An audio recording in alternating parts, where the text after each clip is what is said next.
DD किसान, बदलते भारत की शान।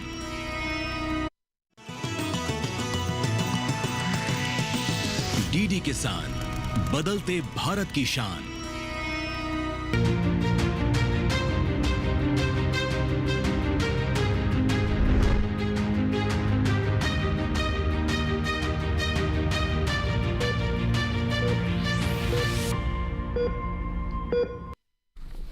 नमस्कार, स्वागत है आपका स्वस्थ किसान में। मैं हूं अंजू सिंह। स्वस्थ किसान एक ऐसा कार्यक्रम है जिसमें हम बात करते हैं आपके स्वास्थ्य की और कहते हैं कि एक स्वस्थ राष्ट्र ही विकास के मार्ग पर पूरी दृढ़ता के साथ आगे बढ़ सकता है। तो अगर हम चाहते हैं कि हम विश्व स्तर पर अपनी पहचान और मजबूत करें, बेहतर करें, तो सबसे पहले जन जन को स्वस्थ होना होगा।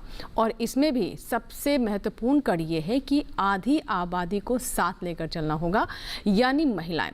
अगर महिलाएं स्वस्थ होंगी तो उनका परिवार स्वस्थ होगा।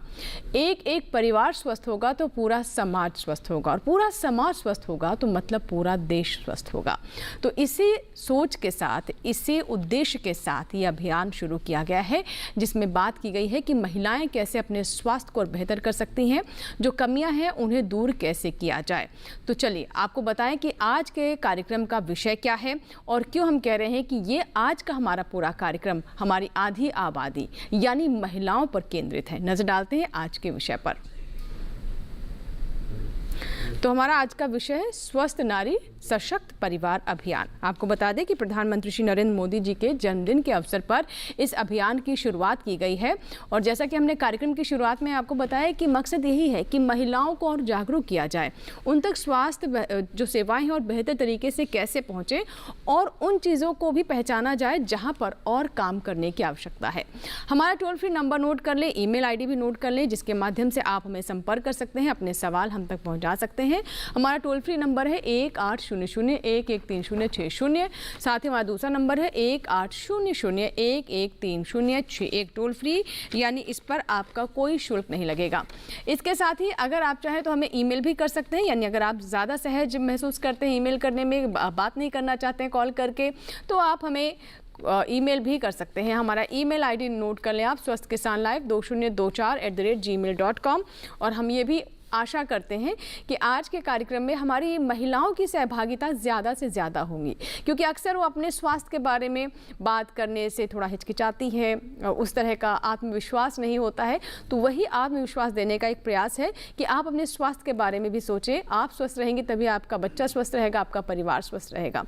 तो आज हम कैसे इस पूरे अभियान में और जान डालने का प्रयास करेंगे, कैसे हम इसे जन जन तक पहुंचाने का प्रयास कर रहे हैं, हमारे गांव में जो महिलाएं हैं उन तक हमारी बात पहुंचे, इस अभियान को उन तक पहुंचाया जा सके, उसी की तरफ हमारा ये कदम है। इसमें हमारी मदद करेंगे दो खास मेहमान जो कि हमारे साथ स्टूडियो में मौजूद है। तो आइए उनसे आपकी मुलाकात करवा दें। डॉक्टर पिकी सक्सेना है हमारे साथ, बहुत स्वागत है मैम। आप डायरेक्टर प्रोफेसर प्रसूति एवं स्त्री रोग विभाग लेडी हार्डिंग मेडिकल कॉलेज एवं अस्पताल में है। तो महिलाओं में किस तरीके से बहुत ही शुरुआत से, मतलब आमतौर पर हम ये होता है कि बच्चियों की बात जब करते हैं तो कई बार वहाँ भी नज़रअंदाज हो जाती हैं चीज़ें, क्योंकि यहाँ इसलिए और भी महत्वपूर्ण हो जाता है कि इसी बच्चे को बड़े होकर के एक युवती होने के बाद उसे आगे परिवार बढ़ाना है, तो उसका शरीर और भी मजबूत होना चाहिए। तो इसमें हमारी मदद करेंगे पिकी जी। हमारे साथ डॉक्टर मोनिका गहलोत जी हैं, जो कि आहार विशेषज्ञ, गैस्ट्रोएंटरोलॉजी विभाग, एम्स नई दिल्ली से। मैम आपका भी बहुत बहुत डॉक्टर मोनिता जी हमारे साथ हैं। डॉक्टर मोनिता हमें बताएंगे कि आहार जो कि सबसे महत्वपूर्ण कड़ी है, और इसी आहार को लेकर हम कई बार लापरवाह हो जाते हैं। तो जब हम स्वास्थ्य की बात करते हैं तो सिर्फ ये स्वास्थ्य सेवाएं नहीं है, इसकी शुरुआत आपके आहार से होती है, और वो आहार वहाँ से भी शुरू होता है जब आपका बच्चा आपके गर्भ में है, वहाँ से शुरुआत हो जाती है। तो चलिए बातचीत की हम जो पूरी जो कड़ी है उसको हम बारी बारी आगे बढ़ाएं। तो सबसे पहले आपको बता दें कि हमारे जो मेहमान हैं वो बहुत एक्सपर्ट्स हैं, एम्स से हैं, लेडी हार्डिंग से हैं, और बहुत बारीकी से, बहुत ही सहज तरीके से आपको समझाएंगे। तो कोई भी सवाल है किसी भी तरह का है, बिल्कुल हिचकिचाएं नहीं, कॉल करें और अपनी बात हम तक पहुँचाएँ। उससे पहले एक रिपोर्ट हमने आप दर्शकों के लिए तैयार की है, वो देखते हैं।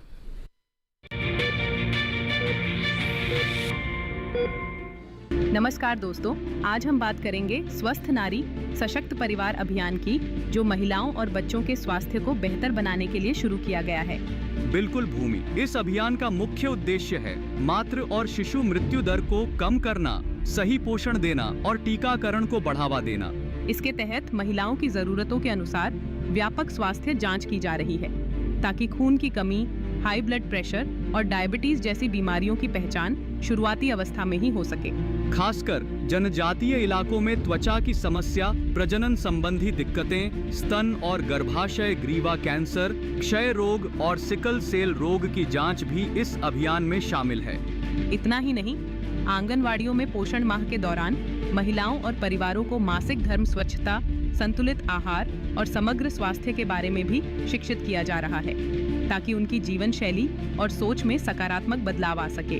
भूमि, यह पहल दरअसल स्वच्छ भारत अभियान जैसे बड़े परिवर्तनकारी कार्यक्रमों की विरासत पर आधारित है। इसे मिशन शक्ति और पोषण 2.0 से भी जोड़ा गया है। मिशन शक्ति महिलाओं की सुरक्षा और सशक्तिकरण के लिए, जबकि पोषण 2.0 महिलाओं और बच्चों में कुपोषण से लड़ने के लिए है। और हाँ, ग्रामीण और जनजातीय इलाकों में बेहतर स्वास्थ्य सेवाएं पहुंचाने के लिए स्त्री रोग विशेषज्ञ, सर्जन और दंत चिकित्सक भी तैनात किए गए हैं। रक्तदान अभियान, प्रधानमंत्री जय और अन्य योजनाओं के अंतर्गत लाभार्थियों का पंजीकरण भी कराया जा रहा है। इसके लिए स्वास्थ्य शिविरों में सहायता डेस्क स्थापित हैं। और सबसे अच्छी बात, इस अभियान की हर गतिविधि की रियल टाइम निगरानी के लिए एक मजबूत पोर्टल बनाया गया है। तो साफ है भूमि, स्वस्थ नारी ही सशक्त परिवार और मजबूत समाज की नींव है। बिल्कुल कृष, इसी संदेश के साथ आज का विषय यही समाप्त करते हैं। धन्यवाद।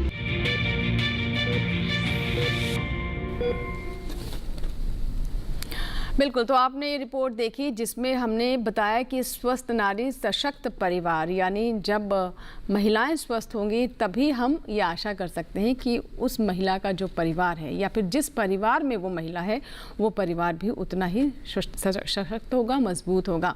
मैम, अब हम बात करते हैं इससे कि अक्सर जब हम न्यूट्रिशन की या फिर सशक्तिकरण की बात करते हैं तो बहुत ही सीमित दायरा हो जाता है। हम शुरुआत में नहीं जा पाते कि शुरुआत तो वहीं से हो जाती है जब आप ये सोच रही हैं या फिर एक दंपति ये सोच रहा है कि हमें अपना परिवार आगे बढ़ाना है, तो सबसे पहले तो वहीं से ही इसकी शुरुआत होनी चाहिए। क्या बताना चाहिए? बिल्कुल ठीक बोल रहे हैं अंजू जी, क्योंकि सबसे इम्पॉर्टेंट है प्री कंसेप्शन काउंसलिंग। एक्चुअली ये देखा गया है, हमारे आचार्य चाणक्य ने 381 BC में ये बोला था कि गर्भ संस्कार की बात की थी, जिसमें ये जाना जाता है कि बच्चा जब माँ के यूट्रस के अंदर है तभी उसकी आगे की कैसी ज़िंदगी होने वाली है, अडल्टहुड में उसको क्या बीमारियां होने वाली हैं, उसी समय ये सब निश्चित हो जाता है। तो बहुत ज़रूरी है कि माँ स्वस्थ रहे, तभी बेबी बच्चा पेट में स्वस्थ रहेगा और आगे चल के दोनों के लिए अच्छा रहेगा। तो सबसे इम्पॉर्टेंट चीज़ है कि जब हम शादी प्लान कर रहे हैं उससे पहले प्री कंसेप्शनल काउंसलिंग की बहुत ज़्यादा आवश्यकता है।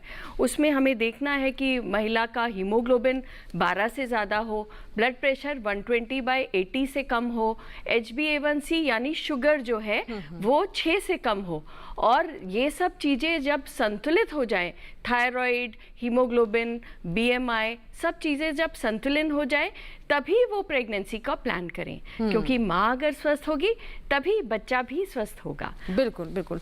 तो जैसा कि आपने बताया कि हम अक्सर जब बात करते हो कैलोरी काउंट करने लगते हैं कि कितनी कैलोरीज हैं, प्रोटीन कितना है, कार्ब्स कितने हैं, लेकिन शुरुआत तो देखिए यहीं से होनी है, वो तो बहुत आगे की बात हो जाती है।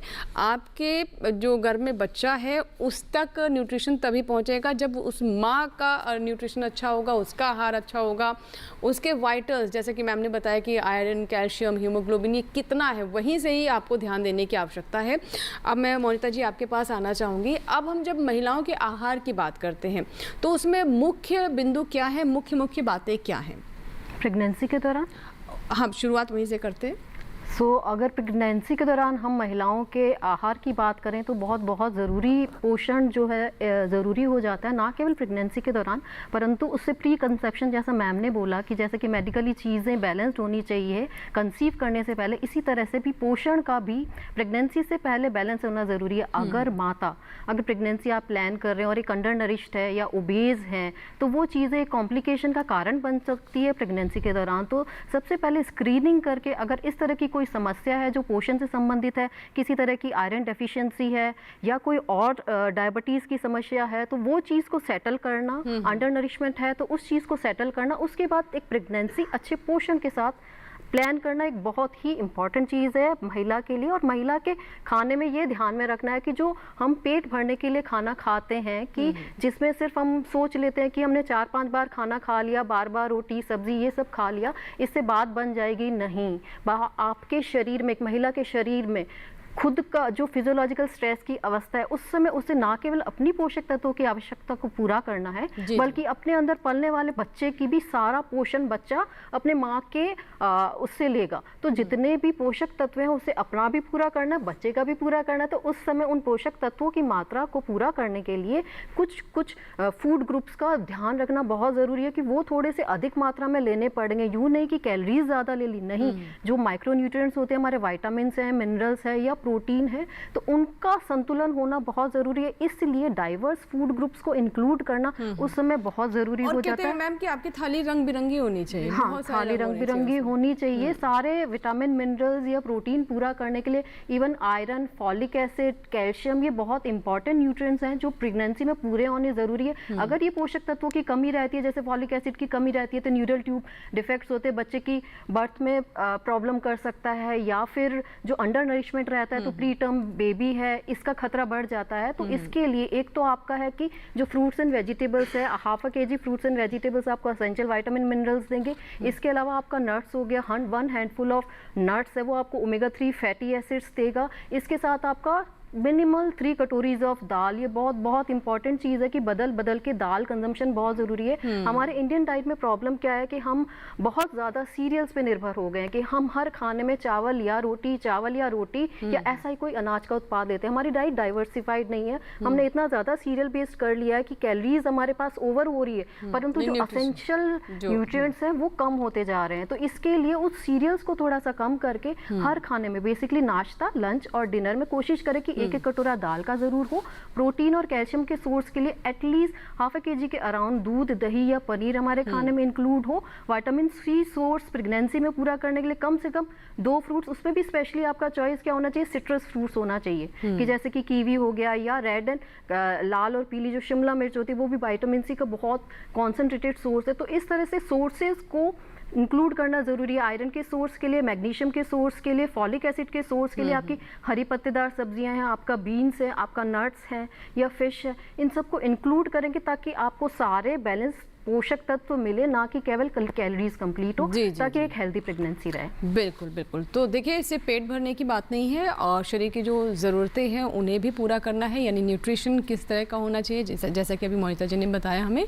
और आगे जब हम बढ़ेंगे तो ये भी बात करेंगे कि हमारा देश इतना समृद्ध है, तरह तरह के भोजन है, जलवायु के मामले में समृद्ध है, इसीलिए हर तरह के भोजन हमारे यहाँ होते हैं, लेकिन उसके बाद भी हम उनका उस तरीके से लाभ क्यों नहीं ले पा रहे हैं और कैसे लिया जाए लाभ।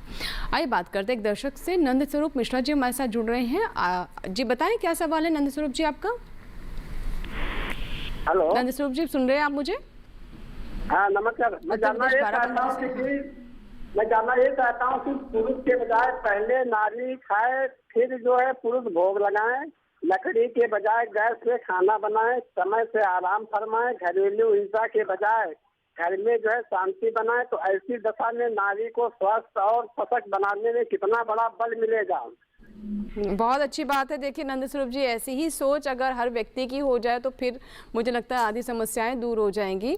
तो पीके जी, क्या बताना चाहेंगी कि आमतौर पर महिलाओं में किस तरह की समस्याएं देखने को मिलती हैं? आमतौर जैसा ये में- हमारे दर्शक भी कह रहे हैं। हाँ, तो इसमें सबसे ज़्यादा जो हम देखते हैं कुपोषण होता है, और कुपोषण में सिर्फ अनीमिया नहीं, खून की कमी भी होती है और आजकल बहुत ज़्यादा मोटापा भी बढ़ गया है। तो ये दोनों चीज़ें सबसे ज़्यादा कॉमन हैं और हमारी ओपीडी में हम देख रहे हैं कि 1/3 महिलाएं को डायबिटीज़ है, डायबिटीज़ जो कि आज से 20 साल पहले सिर्फ बड़ी उम्र की महिलाओं को होता था, लेकिन अभी से ही महिलाओं को डायबिटीज़ है, ब्लड प्रेशर है, थायराइड की प्रॉब्लम है। तो बहुत ज़रूरी है कि पूरे परिवार का उनको सहयोग मिले। अगर हमारे भाई जी ने जैसे फ़ोन किया तो उनके जैसे अगर सोच होगी, सास और हस्बैंड महिला का ध्यान रखेंगे प्रेगनेंसी में, तो ये बहुत बहुत इम्पॉर्टेंट होगा। और मुझे लगता है प्रेगनेंसी के अलावा भी, जैसे इन्होंने नंदस्वरूप जी ने जो एक बात कही, ये इनका इशारा सिर्फ स्वास्थ्य सेवाओं की तरफ नहीं था। मुझे लगता है ये एक सामाजिक जो दृष्टिकोण है और सामाजिक जो हमारा जो सोशल फैब्रिक है उसे भी कहीं ना कहीं सोचने की उसमें आवश्यकता है। उसकी तरफ उन्होंने इशारा भी किया कि मैं एक बात जोड़ना चाहूंगी, ये सशक्तिकरण की बात कर रहे हैं, एक पुरुष ने सबसे पहले फोन करके कितनी अच्छी बात रखी है कि महिला का सशक्तिकरण होगा कैसे। और पुरुष से पहले महिला खाए, ये भी कहा महिला खाए और महिला सशक्त है, महिला सशक्त है। क्या है इशू कि महिला की इमोशनल रेजिलियंस इतनी है कि वो पूरे परिवार का केंद्र है, वो अपने सारे परिवार के सदस्यों का सब ध्यान रखती है कि सबका पोषण अच्छा हो, सबका इमोशनल बैलेंस अच्छा हो, कोई ऑफिस जा रहा है तो उसका ध्यान रखना। और अब क्योंकि स्वरूप चेंज हो चुका है तो वो जो महिला की जिम्मेदारी है घर तक सीमित नहीं रह के वो कामकाजी भी हो चुकी है। और ये सशक्तिकरण एक महिला ही कर सकती है, और सशक्तिकरण महिला ही कर सकती है। परंतु इसके अंदर एक बात क्या है कि महिला का स्वाभाविक नेचर ऐसा है कि अपना जो है वो सबका ध्यान रखते रखते अपना ध्यान नहीं रखती है, अपना इमोशंस नहीं बताती है, अपने अंदर फिजिकल बॉडी में अगर कोई प्रॉब्लम है तो वो जल्दी से नहीं बताएगी। अधिकतर यही महिलाओं की आदत है। आपके पास तो ऐसे केसेस में भी आते होंगे ओपीडी में कि महिलाओं की जब समस्या ऐसी स्थिति में पहुंच जाती है कि वापस आना मुश्किल हो जाता है, तब महिलाएं आती हैं। हाँ। तो कहीं ना कहीं तो देखिए अज्ञानता भी है, लापरवाही भी है और महिलाओं को भी अपने स्तर पर चेतने की आवश्यकता है। कन्हैया लाल प्रजापति हमारे साथ एक दर्शक है, आइए उनका भी हम सवाल ले लेते हैं, जवाब ब्रेक के बाद देंगे। जी बताइए कन्हैया लाल जी। हेलो जी बताएं, सवाल बताइए। हाँ नमस्कार मैडम। नमस्कार। हाँ मैं बालोदा लखा जिला उज्जैन से कन्हैया लाल प्रजापति बोल रहा हूँ। जी बताएं। ये कि गर्भवती महिला को कौन सा कैसा आहार विहार देना चाहिए और गर्भवती महिला के जो टीके लगाए जाते हैं वो किस महीने के अंदर लगाए जाते हैं, कृपया ठीक है, बहुत अच्छे सवाल पूछे आपने कन्हैया लाल जी। लेकिन देखिए हमें यहाँ पर भी एक शिकायत है कि कॉल जो आ रही है पुरुषों की ही आ रही हैं। महिलाएं भी हमें देख रही होंगी, तो आप भी कॉल करें। आप हमें कॉल करेंगे तो हमारा भी आत्मविश्वास बढ़ेगा कि हम जो मैसेज देने का प्रयास कर रहे हैं वो पहुँच रहा है और उसका असर भी हो रहा है। फिलहाल छोटा सा ब्रेक के बाद कन्हैया जी के सवालों का हम लेंगे जवाब।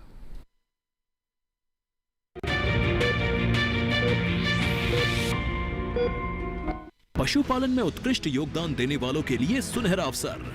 राष्ट्रीय गोपाल रत्न पुरस्कार 2025 के अंतर्गत देश भर के डेयरी किसानों, एआई तकनीशियनों और डेयरी संगठनों को नवीन प्रौद्योगिकी प्रथाओं को अपनाने के लिए सम्मानित किया जाएगा। 3 श्रेणियों में चयन: डेयरी किसान, सहकारी डेयरी संगठन और एआई तकनीशियन। डेयरी विकास गतिविधियों को प्रोत्साहन और बढ़ावा देने के लिए तीनों श्रेणियों में उत्तर पूर्वी क्षेत्र और हिमालयी राज्यों के लिए विशेष पुरस्कार का प्रावधान। आवेदन अवधि 15 अगस्त से 30 सितंबर 2025। आवेदन के लिए www.awards.gov.in पर या अपने नजदीकी कॉमन सर्विस सेंटर जाएं।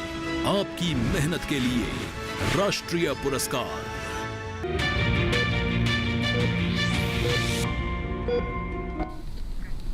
ब्रेक के बाद एक बार फिर आपका स्वागत है। आप देख रहे हैं स्वस्थ किसान और आज का स्वस्थ किसान विशेष तौर पर महिलाओं पर केंद्रित है। उनके स्वास्थ्य को लेकर हम आज बात कर रहे हैं, चर्चा कर रहे हैं।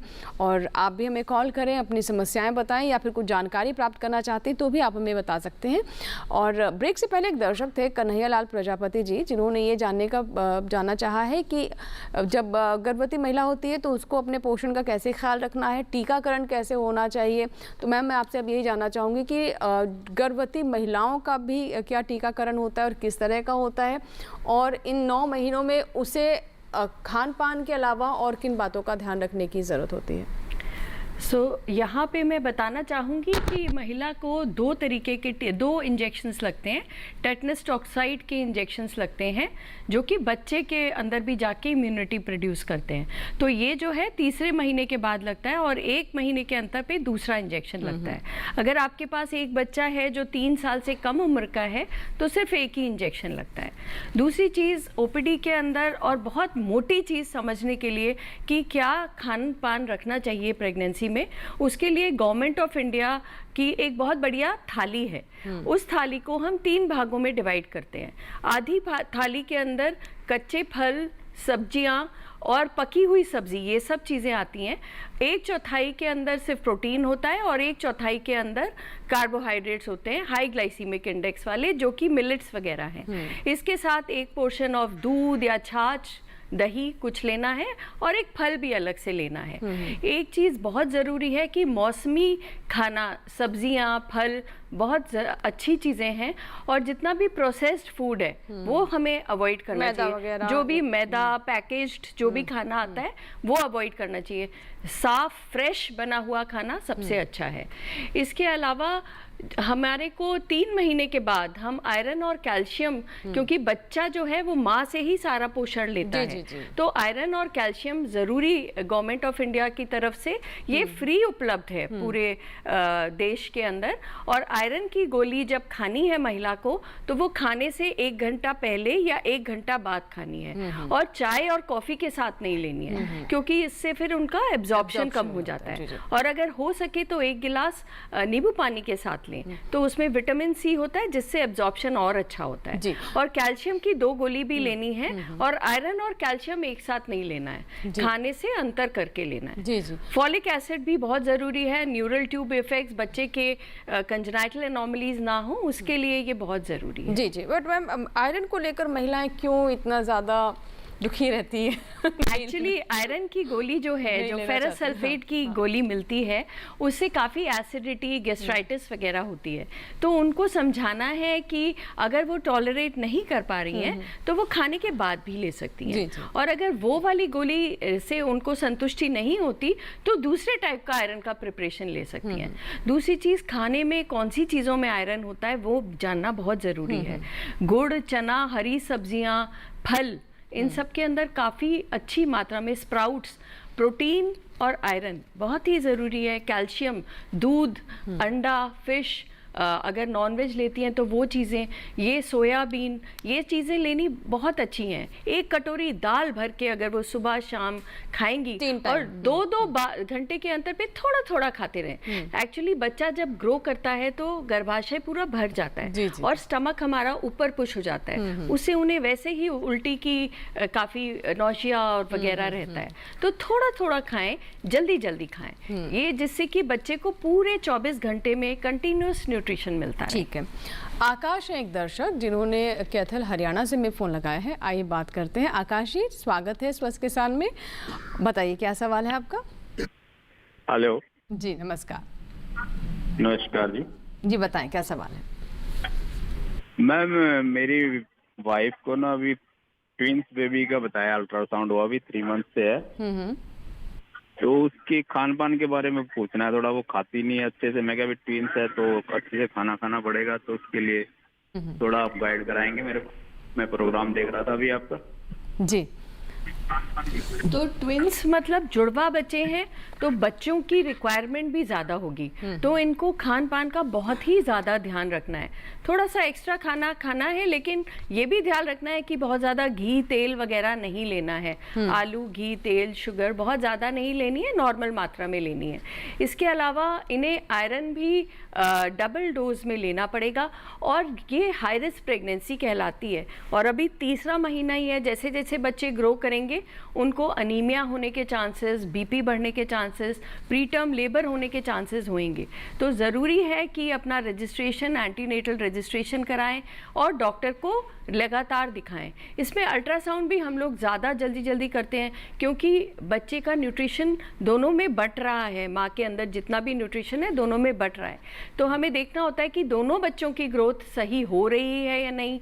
और माँ को भी थोड़ी दिक्कत ज़्यादा होती है क्योंकि ऑब्वियसली उनका जो गर्भाशय है वो ज़्यादा बड़ा होता है तो प्री टर्म लेबर, पानी छूट जाना जिसको हम pre term rupture of membranes कहते हैं, बीपी की प्रॉब्लम, आयरन की कमी होना, डायबिटीज़ होना, ये सब चीज़ें। और डिलीवरी के टाइम बहुत ज़रूरी है कि डिलीवरी किसी अच्छी टर्शरी केयर सेंटर में कराएं, क्योंकि एक बच्चे के निकलने के बाद दूसरे बच्चे का निकलने में कई बार दिक्कत होती है और उसकी जान का खतरा हो जाता है। तो डरने की बात नहीं है, लेकिन आप पूरा ध्यान रखें, जो आपकी पत्नी है वो अच्छे से रेस्ट करें, खूब अच्छे से पानी पिएं, 1 लीटर दूध अलग अलग फॉर्म्स में, दूध, दही, पनीर, खीर किसी भी फॉर्म में लें, और गुड़ चना जैसे हमने अभी बात की और डॉक्टर मोनिका ने भी बताया, वो सब अपने न्यूट्रिशन का ध्यान रखें और 2-2 हफ्ते में या 4-4 हफ्ते में डॉक्टरी जांच कराती हैं। इसमें मैं पोषण का ऐड कर सकती हूँ? हाँ जी, हाँ जी, बिल्कुल। हाँ, तो इसमें थोड़ा सा आप ये पोषण संबंधी थोड़ा सा डिटेल में मैम के साथ और देना चाहूँगी।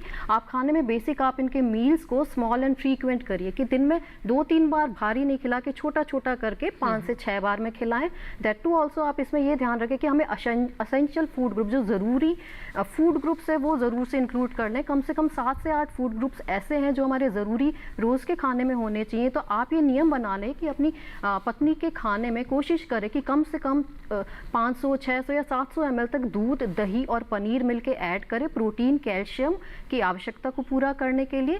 3 कटोरी मिनिमम दाल 3 मील्स में डिवाइड करके इंक्लूड करें। 1 मुट्ठी बादाम, अखरोट या कोई भी मेवा आप इनके खाने में, या सीड्स जैसे चिया सीड्स हो गए, सिसमी सीड्स हो गए, ये ओमेगा 3 की एसिड की फैटी एसिड्स की रिक्वायरमेंट को पूरा करने के लिए इंक्लूड करें। 100 ग्राम पत्तेदार सब्जी चटनी के रूप में या सब्जी के रूप में इंक्लूड करना ज़रूरी है, आयरन, फॉलिक एसिड की रिक्वायरमेंट को पूरा करने के लिए। तो इस तरह से आप जो है सारे असेंशियल फूड ग्रुप्स और 2 फ्रूट्स विटामिन सी की रिक्वायरमेंट को पूरा करने के लिए, ये जो ज़रूरी चीज़ें मैंने बताई वो असेंशियल है, ये होना है। और इसके साथ जो अनाज हम डिवाइडेड डोजेज में खाते हैं, चाहे अनाज हमारा गेहूं हो गया, राइस हो गया, फिर न्यूट्री सीरियल्स बहुत ज़रूरी है कि आप 40 to 50% न्यूट्री सीरियल्स जो हमारे रागी, बाजरा या विभिन्न प्रकार के श्री अन्न हैं उनको हम अपने खाने में इंक्लूड करें, तो एक बैलेंस्ड आहार बनेगा। जी जी जी, देखिए इसके साथ बहुत ज़रूरी है कि थोड़ी एक्सरसाइज भी करनी है। तो योगा, जो हमारे प्रधानमंत्री हैं, उन्होंने प्रधानमंत्री सुरक्षित मातृत्व योजना की पहल की थी, जिसके अंदर सारी की सारी इन्वेस्टिगेशंस, जांचें और सारी सुविधाएं अस्पतालों में फ्री दी जाती हैं। और उसमें ये भी बताया गया है कि हर महिला को खाने के बाद 10 मिनट के लिए एटलीस्ट वॉक करें, और योगा वाली जो डीप ब्रीदिंग एक्सरसाइज है, प्राणायाम है, वो बहुत ज़रूरी है। और अगर वो पहले से कुछ व्यायाम करती हैं या खेतों में काम करती हैं या कोई भी जो भी एक्सरसाइज कर सकती हैं, वो भी बहुत ज़रूरी है कि माँ करती रहे, क्योंकि नहीं तो डिलीवरी के टाइम पर जब हमारे पास महिलाएं आती हैं तो वो लेबर पेन सहन नहीं कर पाती और ज़्यादातर फिर वो सिजेरियन सेक्शन में लैंड करती हैं। तो बहुत ज़रूरी है कि खान पान, रेस्ट और एक्सरसाइज और सारी आयरन, कैल्शियम और डॉक्टरी जांच लगातार डॉक्टर के पास जाके कराते रहें। बिल्कुल। सत्यवीर भारद्वाज एक और दर्शक हैं, आइए उनका भी हम सवाल लेते हैं। सत्यवीर जी, स्वागत है आपका, बताएं क्या प्रश्न है। हेलो हेलो जी, बताएं, सवाल बताइए। जी नमस्कार। नमस्कार। मैं सत्यवीर भारद्वाज, रानीखेड़ा, दिल्ली से बोल रहा हूँ। डॉक्टर साहब, आपके टीवी चैनल के माध्यम से और मैं हेल्थ डिपार्टमेंट की तरफ से मैं एक रिक्वेस्ट ये इस तरीके से चाह रहा हूँ कि कुछ हमारी इलिटरेसी बहुत है देश में, उस जगह पर कुछ जो सेमिनार्स और हेल्थ डिपार्टमेंट की तरफ से कुछ इस तरीके की अवेयरनेस दी जाए, ताकि केवल लेडीज को ही नहीं, जेंट्स को भी इस तरीके के इस पीरियड के अंदर कुछ प्रिकॉशंस जो लेनी हो कि कोई भी इमरजेंसीज ना हो। जी जी। तो उस तरीके की ये जो रिक्वायरमेंट्स है ये फुलफिल करने के लिए जेंट्स को भी अवेयरनेस किया जाए। इस तरीके के प्रोग्राम्स के लिए आप क्या कर रहे हैं? जी, बहुत अच्छी बात है, बहुत अच्छा लगा कि आपने इस तरह के सजेशंस दिए और भारत सरकार की तरफ से देखिए प्रयास किए जा रहे हैं, और जो ये अभियान है ये भी उसी का ही भाग है। और इस तरह के जो हम कार्यक्रम आयोजित कर रहे हैं, चाहे टेलीविज़न के माध्यम से या कार्यशालाओं के माध्यम से, उनका मकसद यही है कि हर किसी को जागरूक किया जाए। तो मैम, क्योंकि आप तो ऐसे संस्थान से जुड़ी हुई हैं जो कि सरकार की योजनाओं को और जागरूकता को और बढ़ाने का प्रयास भी करते हैं, तो मैम आपसे भी मैं जानना चाहूँगी किस किस तरह के प्रयास किए जा रहे हैं, जैसे कि हमारे दर्शक जानना चाहते हैं। आजकल तो प्रधानमंत्री जी की पहल के अंतर्गत इतने सारे प्रोग्राम्स हैं। जैसे ही बच्चा पैदा होता है, इम्यूनाइजेशन हमें तरह तरह के इन्फेक्शन से बचाती है। सबसे ज़्यादा बच्चों की जो मौत होती थी वो इन्फेक्शियस डिजीज़ के कारण होती थी। अब सारे के सारे इम्यूनाइजेशन हमारे लिए फ्री हैं। फिर मिड डे मील पोषण माह पूरा एक शुरू किया गया है, जिसमें मिड डे मील बच्चों को पूरा अच्छा पोषण स्कूल में ही दिलाते हैं। उसके अलावा बच्चियों को मेंस्ट्रुअल हाइजीन अच्छे से बताया जाता है, जिसमें सैनिटरी नैपकिन यूज़ करने का फ्री दिए जाते हैं। इसके अलावा आयरन, फॉलिक एसिड, कैल्शियम बच्चों को हफ्ते में एक बार गवर्नमेंट की तरफ से फ्री दी जाती है, जिससे कि अनीमिया उनका बचपन में और एडोलेसेंस में ही ठीक हो जाए।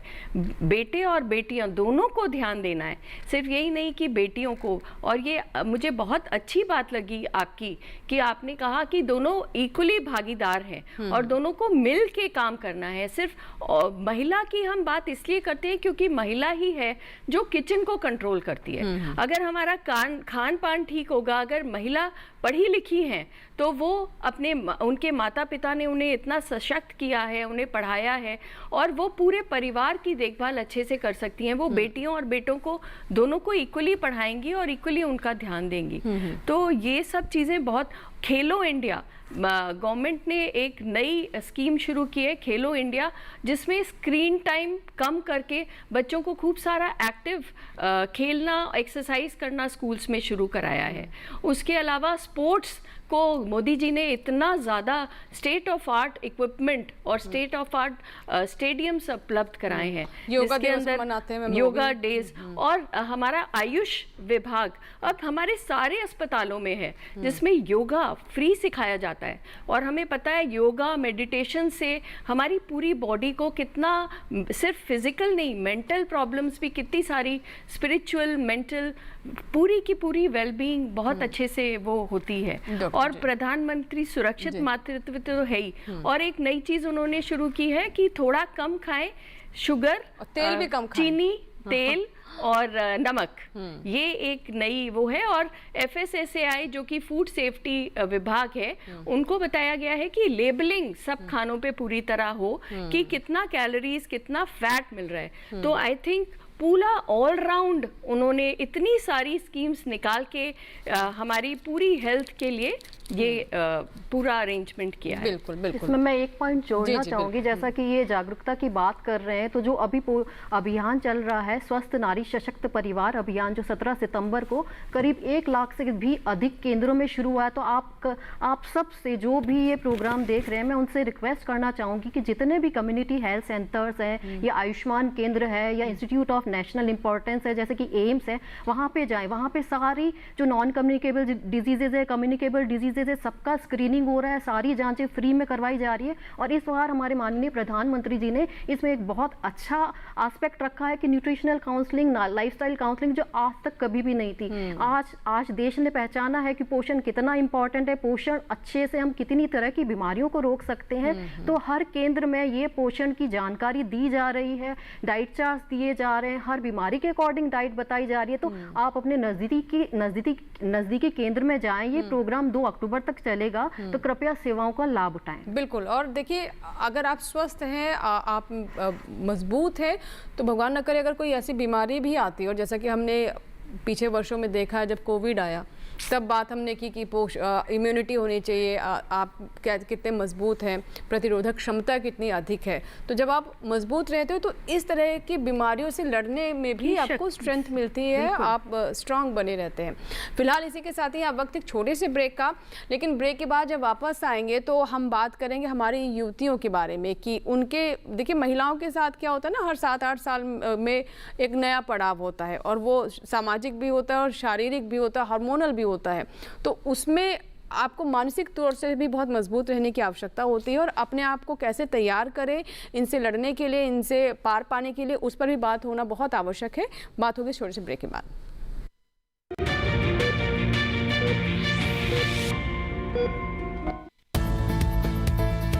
किस फसल की क्या है चाल, किस मंडी का क्या है हाल, उतरते चढ़ते भाव का असर। आयात निर्यात का क्या है असर? कैसा रहेगा आगे बाजार, बताएंगे मंडियों के जानकार।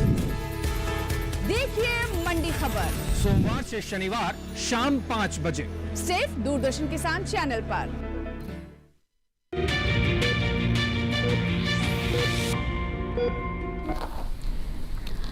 ब्रेक के बाद एक बार फिर आपका स्वागत है। आप देख रहे हैं स्वस्थ किसान। आज हम बात कर रहे हैं महिलाओं की स्वास्थ्य की, और हम आपको बता रहे हैं कि कैसे अगर महिला स्वस्थ रहती है तो उसका परिवार भी सशक्त रहता है। और इसी दिशा में सरकार की तरफ से पहल की गई, अभियान पूरा चलाया गया। 2 अक्टूबर तक है ये, और आप अपने नज़दीकी स्वास्थ्य केंद्र में जाएँ। महिलाओं की जाँचें फ्री में हो रही हैं और उन्हें काउंसलिंग दी जा रही है। उन्हें बताया जा रहा है कि कैसा उनका आहार होना चाहिए, कैसे वो अपने आप को स्वस्थ रह सकती हैं। एक कॉलर है, उनसे बात करते हैं। खुशी है, देखिए बहुत खुशी हो रही है कि पहली महिला कॉलर एक साथ है। जी खुशी जी, बताइए क्या सवाल है आपका? हेलो हेलो जी, स्वागत है आपका स्वस्थ किसान में। बताएं खुशी जी, क्या सवाल है?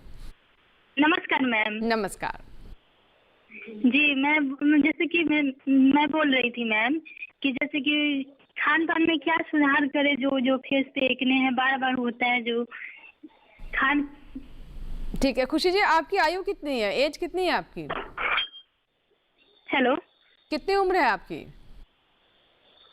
मेरा 20 साल की। चलिए, बहुत अच्छी बात है कि युवतियां भी अपने स्वास्थ्य को लेकर जागरूक है और सवाल पूछ रही है। तो मैम यहाँ से जैसे खान पान पे बात करी थी, उस पर भी मैं आऊँगी, लेकिन जैसे मैंने ब्रेक से पहले कहा कि देखिए महिलाओं के जीवन में बहुत उथल पुथल होती है और हर कुछ वर्षों में एक बदलाव होता है। उनकी शादी होती है, बच्चे होते हैं, और शारीरिक तौर पर भी बात करें तो हार्मोन्स बदलते हैं। आप जब टीन एज में आते हैं यानी युवावस्था में आती हैं, उसके बाद महिलाएं जब परिवार बढ़ाती हैं, उसके बाद मेनोपॉज एक दौर आता है।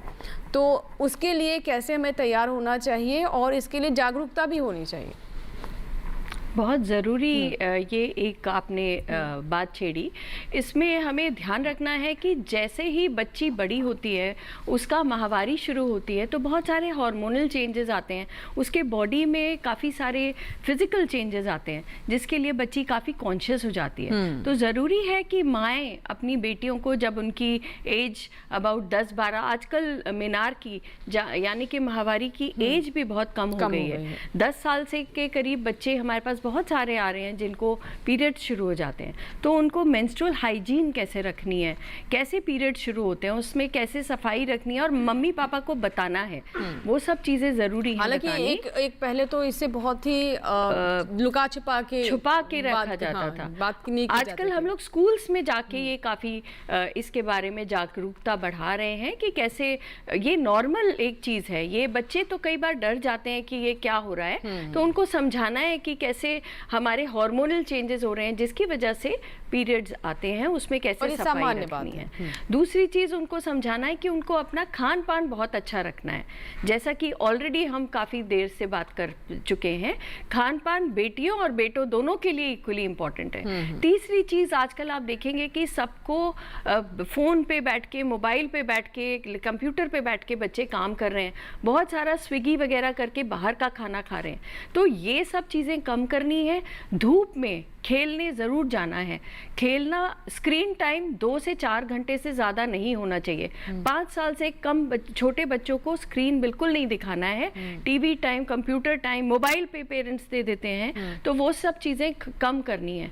और जब बच्ची जिसके पीरियड्स शुरू हो गए हैं, उसके बाद उनको अगर खून की कमी है, आजकल गवर्नमेंट ने स्कीम चलाई हुई है, अनीमिया की जाँच की जाती है। अगर हीमोग्लोबिन 12 से कम है, ये चीज़ याद रखनी है कि 12 साल पे 12 हीमोग्लोबिन, अगर उससे कम है तो उनको आयरन, कैल्शियम वगैरह लेना है। और उनको ये ज़रूर सिखाना है कि पढ़ाई करनी है और मैं नौकरी करूँगी। अगर बच्चियाँ मेंटली प्रिपेयर होंगी कि सिर्फ शादी करना ही उनका काम नहीं है, they have to become stronger and mentally और फिजिकली और प्रोफेशनली वो आगे जाएंगी, तभी आगे चल के उनकी जीवन खुशहाल होगा। जी जी, डॉक्टर मोनिता, जैसे हमारी खुशी थी, हमारी दर्शक बिहार से, तो ये जानना चाहती थी कि कैसा खान पान होना चाहिए। तो ये तो दौर बहुत ही क्रूशियल दौर होता है। अब आप ये कहें कि जो 40 के बाद जो हमें जिन चीज़ों की ज़रूरत होती है वो अलग होती है, ये जो ग्रो कर रही होती हैं महिलाएं, बच्चियां, वो अलग दौर होता है और बहुत तरह के वैसे उथल पुथल रहती है सोच में, विचार में, समाज को समझने में। तो क्या कहना चाहेंगे इन्हें? ये देखो बहुत ही संवेदनशील वाला उम्र होता है, क्योंकि इसमें जो है पीयर ग्रुप इन्फ्लुएंस बढ़ती उम्र के बच्चों में बहुत ज़्यादा होता है और इसी तरह से जो है उसके इफ़ेक्ट की वजह से किसी भी ख़राब आदत की तरफ बढ़ना बहुत जो है मतलब जल्दी हो जाता है। तो उस चीज़ को ध्यान रखना है कि घर में परिवार के जो सदस्य हैं वो ध्यान रखें कि आपके जो बढ़ते बच्चे हैं उनमें किस तरह की खान पान की आदतों का विकास हो रहा है। तो इसलिए सारा परिवार अच्छे अच्छे फूड ग्रुप्स इंक्लूड करके बच्चों को साथ में बिठा के खिलाएं। उनको एक अच्छी पोषण की एजुकेशन देनी ज़रूरी है कि डिफरेंट फूड ग्रुप्स उनकी ग्रोथ के लिए क्यों ज़रूरी है।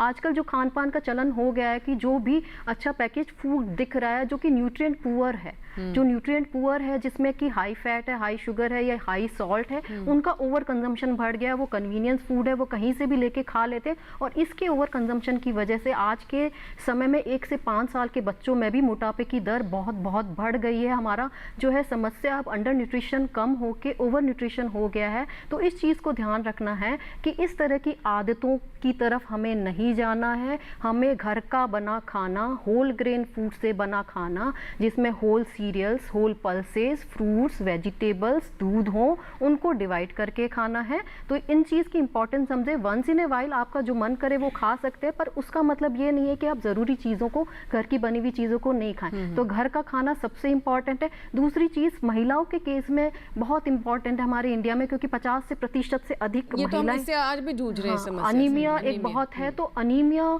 के लिए आयरन के सोर्सेज हमारे, स्पेशली हमारा क्योंकि शाकाहारी खाना है और अनीमिया आयरन के सोर्सेज हम इंटेंशनली हम ध्यान ही नहीं देते, जबकि हमको प्लानिंग करके हमारे खाने में आयरन के स्रोत को इंक्लूड करना होगा। इनको इंक्लूड करने के लिए जैसा कि मैंने पहले बोला 2 से 3 कटोरी दाल जो कि आयरन का बहुत अच्छा सोर्स है, 100 ग्राम पत्तेदार सब्जी आयरन का बहुत अच्छा सोर्स है, बीन्स जितनी भी तरह की आपकी फलियां हैं वो बहुत अच्छा सोर्स है, 1 मुट्ठी seeds, chia seeds, sesame seeds, flax seeds और बादाम या अखरोट या मूंगफली, ये आयरन का बहुत अच्छा सोर्स है। ये सारे सोर्सेज आप इंक्लूड करिए और ये सोर्सेज को पूरे दिन में डिवाइड करके खाइए। और जब भी ये सोर्स लें आयरन का, उसके साथ विटामिन सी का एक सोर्स जैसे कि संतरा या मौसमी या कीवी हो गया, इस तरह के सोर्स अब्जॉर्प्शन हो, तो ये चीज़ बहुत ज़रूरी है। जी जी जी बिल्कुल।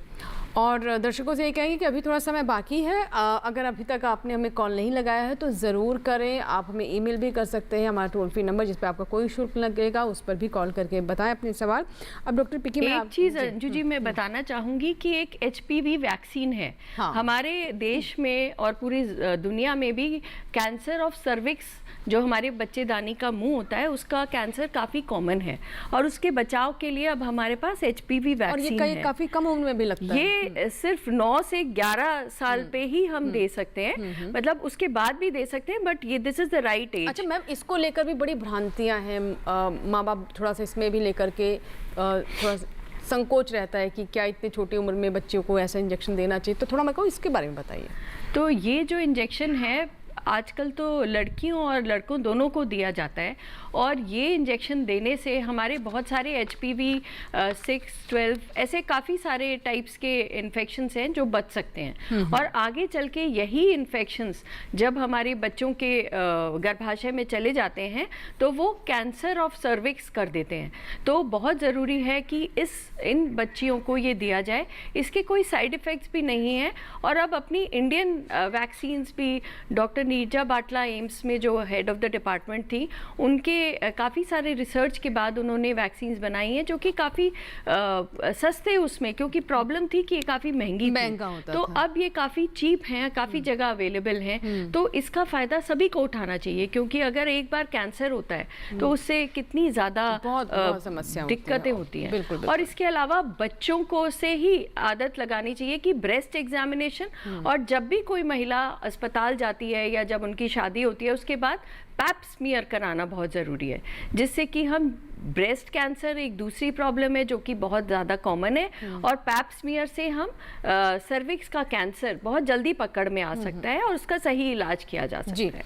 एक और कॉलर है, खुशी है हमारी एक और कॉलर जिन्होंने बनारस से कॉल किया है। आइए इनका भी हम सवाल ले लेते हैं। खुशी जी, स्वागत है स्वस्थ किसान में, बताएं क्या सवाल है।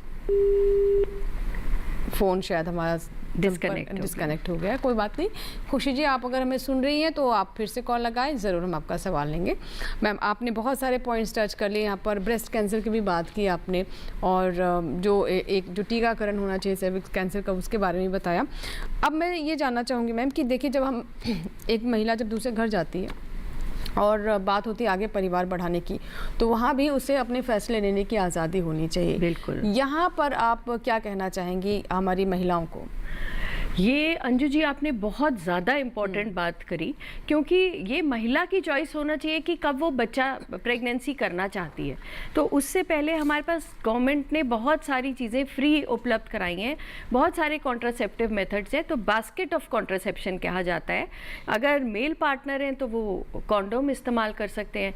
जो लड़कियां हैं उनके लिए तरह तरह की पिल्स हैं, जैसे कि सहेली है, अंतरा है और कॉपर टी है।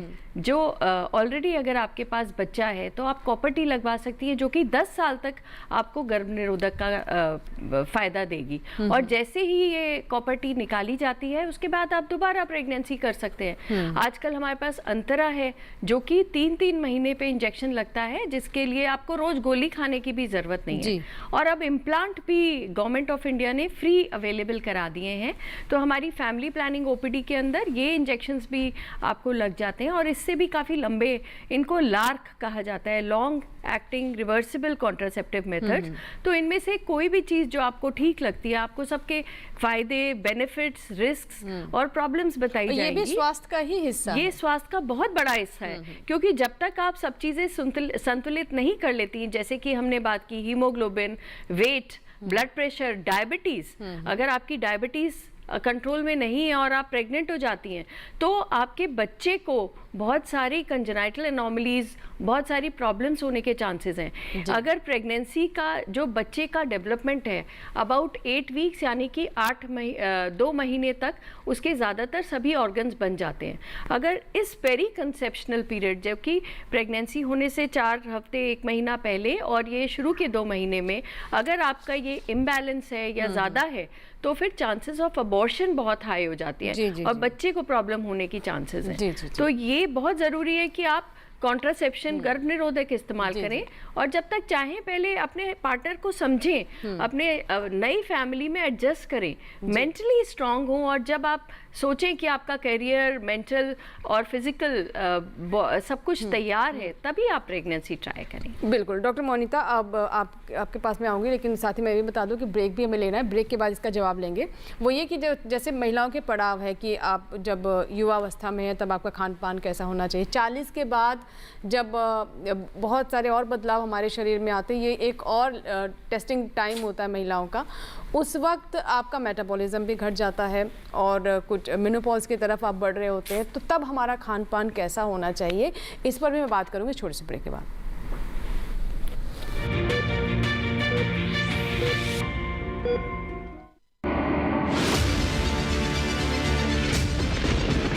बारिश हो या हो तूफान, ओलावृष्टि या तापमान, या हो पर्यटक स्थलों का पूर्वानुमान, पाला हो या कोहरा हो, या हो वायु की गुणवत्ता,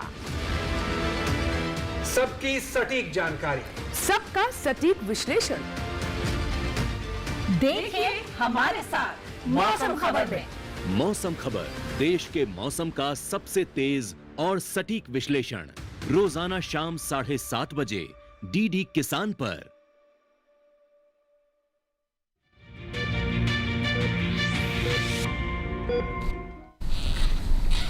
ब्रेक के बाद एक बार फिर आपका स्वागत है स्वस्थ किसान में, और उससे पहले हमारे साथ एक कॉलर जुड़े हुए हैं, उनसे हम बात करते हैं, फिर अपने विशेषज्ञों के पास जाएंगे।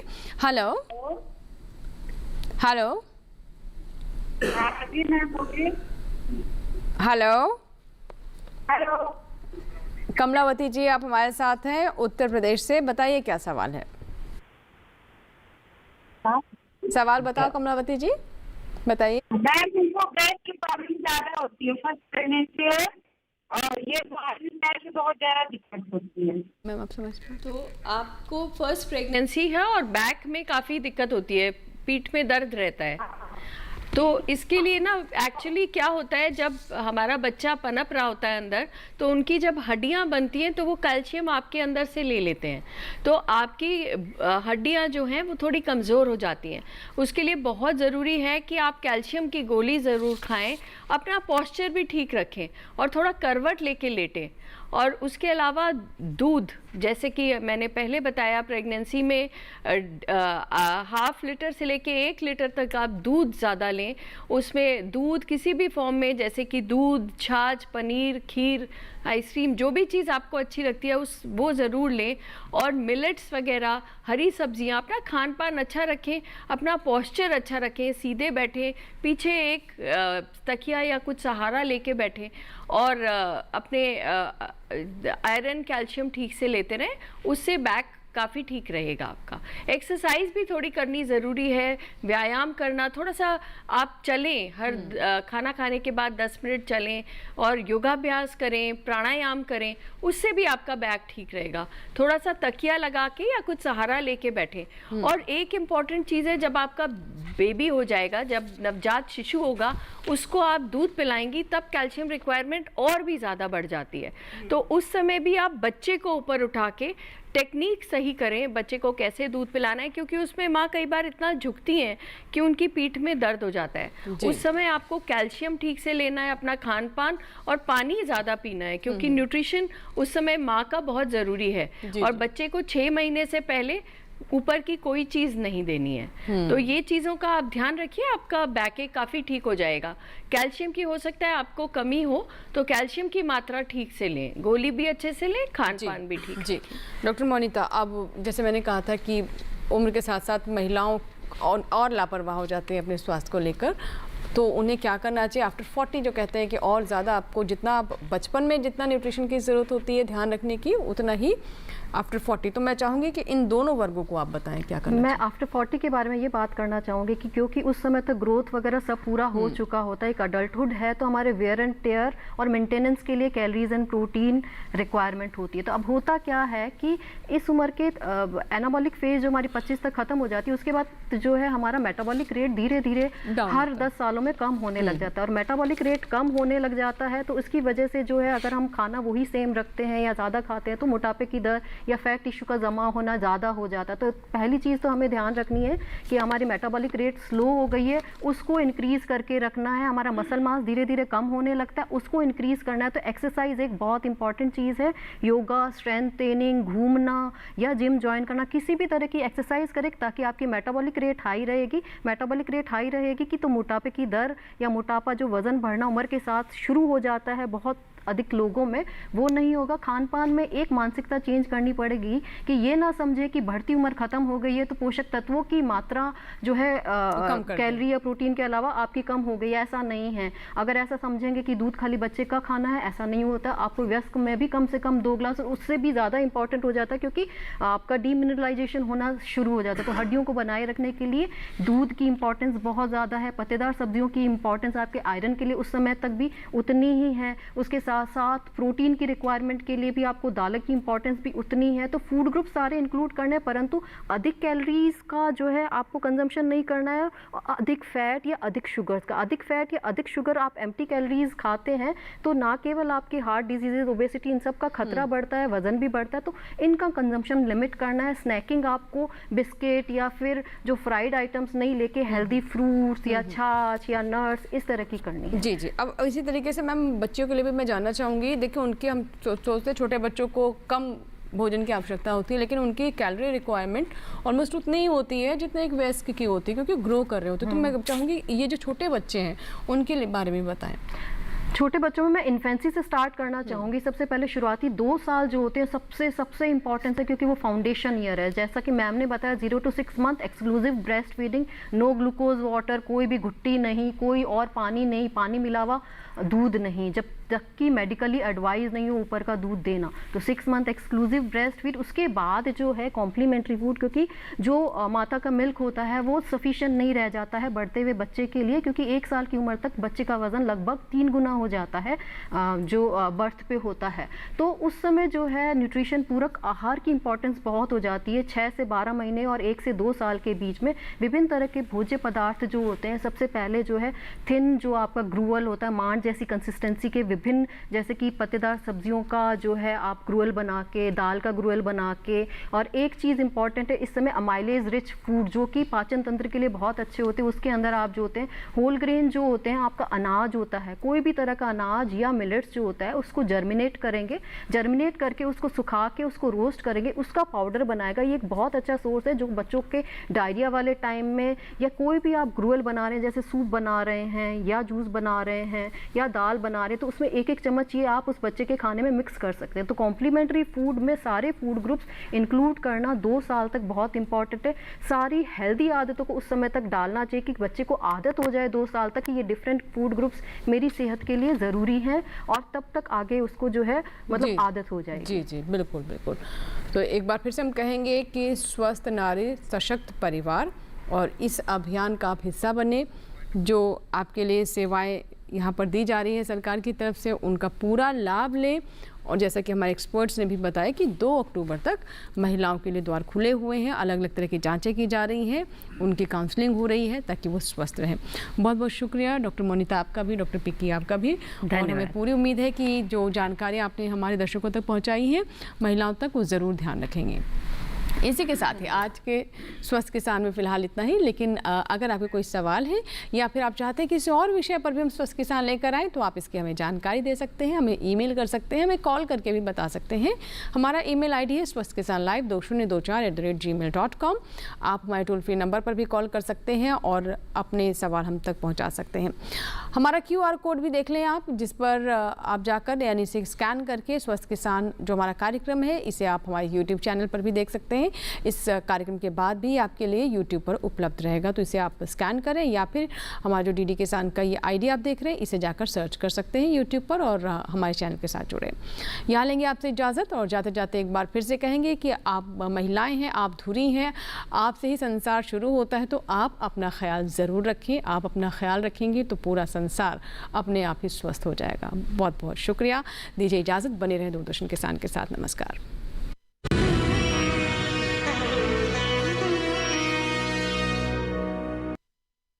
मन की बात है जन जन की, संघर्षों के कुछ किस्से, कहानी कुछ सफलताओं की, अनकही विरासत की, उम्मीदें नए भारत की। महीने के आखिरी रविवार का रहता है इंतजार। मलयाचल के आंचल से विंध्याचल के आंगन तक, ब्रह्मपुत्र के घाट से हिमालय के विस्तार तक होती है मन की बात प्रधानमंत्री के साथ। तो सुनिए इस महीने 28 सितंबर सुबह 11 बजे मन की बात आकाशवाणी और दूरदर्शन के सभी चैनलों पर और प्रसार भारती के OTT प्लेटफॉर्म वेव्स पर सजीव प्रसारण लाइव स्ट्रीमिंग के माध्यम से। इसके अतिरिक्त आकाशवाणी और दूरदर्शन के YouTube चैनल और प्रसार भारती के ऐप न्यूज ऑन एयर पर सजीव प्रसारण लाइव स्ट्रीमिंग के माध्यम से। तो याद रखें, रविवार 28 सितंबर सुबह 11 बजे मन की बात। मौसम का बदलाव फसल पर सबसे ज्यादा असर करता है। ऐसे में जरूरी है क्लाइमेट स्मार्ट मॉडल की। ज़्यादातर अर्बन एरियाज में कंज्यूम होते हैं और इसका डिमांड भी बहुत ज़्यादा है। हम संरक्षित खेती और आधुनिक खेती से फार्मिंग करते हैं, तो हमने पूरी सप्लाई चेन के साथ टाई अप हुए हैं। संसाधन या जो भी इंफ्रा लग रहा है फार्मिंग करने के लिए, अच्छी खेती करने के लिए, हम वो अवेलेबल करके दे रहे हैं। देखिए कृषि स्टार्टअप इस शनिवार रात 9:30 बजे और पुनः प्रसारण सोमवार शाम 4 बजे सिर्फ DD किसान पर।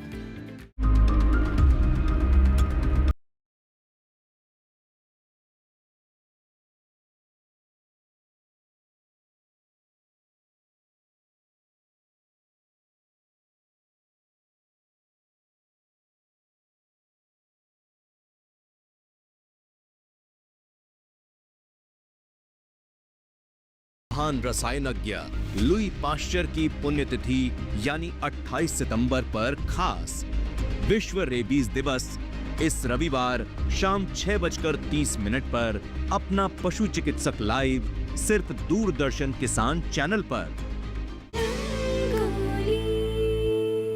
संगीत की दुनिया का वो कोहिनूर जिसकी चमक पूरी दुनिया में फैली,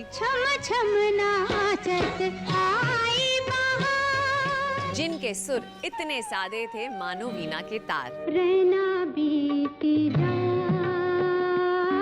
उनकी आवाज में हर राग अपने आप पर इठलाई।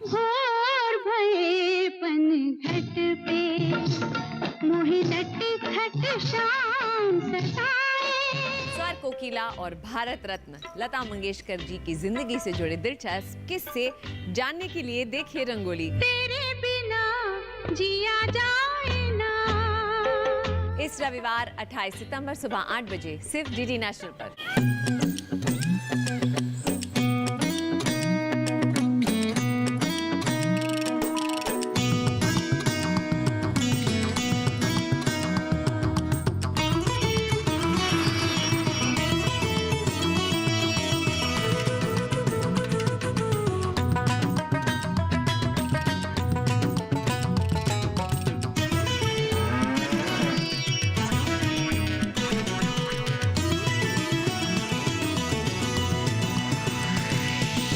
डीडी किसान, बदलते भारत की शान।